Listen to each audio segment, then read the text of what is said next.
My name is Scott Gelman. I'm a sophomore multi-platform journalism major. I'm Jared Bowman. I am a journalism major here at the University of Maryland. My name is Brittany Chang, and I'm a multi-platform journalism major.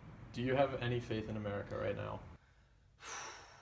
That's a tough question. I mean, I gotta have faith, but it's really hard just because I'll be honest, I didn't vote for Trump.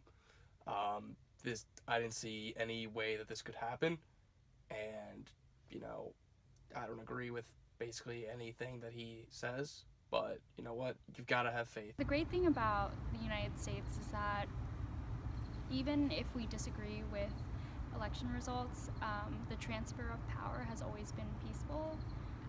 I know that a lot of people are having issues right now, kind of reeling in from like the shock of the election. Obviously, a lot of people thought that Hillary Clinton would win. A lot of pundits on both sides did as well.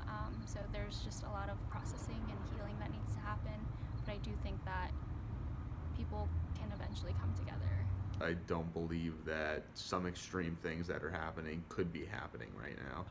I do have faith in America. I think I've seen, while there's been a lot of vitriolic social media content, there's also been a lot of people rising from it and saying, let's all band together and help spread positivity in light of this election. Like, people are realizing that if they are spewing even more hate about the situation, it's just going to make things worse. And so if they come together and try and be more positive and like work towards the change that they want to see, then things will actually happen. We need to come together as a country and just accept it, and because no healing is going to happen if we are just continue to fight with each other. People are talking about race riots and walls and just are angry, but I feel like regardless of the makeup of Congress or the president, that it'll be notably challenging for anything to get done because of the fact that Republicans are still fairly divided on whether they are supporting Trump or not. I think the first step towards healing as a nation is just being able to recognize both sides. So obviously, Donald Trump got elected because a significant portion of the population felt sort of forgotten and left behind by the establishment. That's why he ran on a populist movement campaign. Like, that's basically how his entire campaign came about. And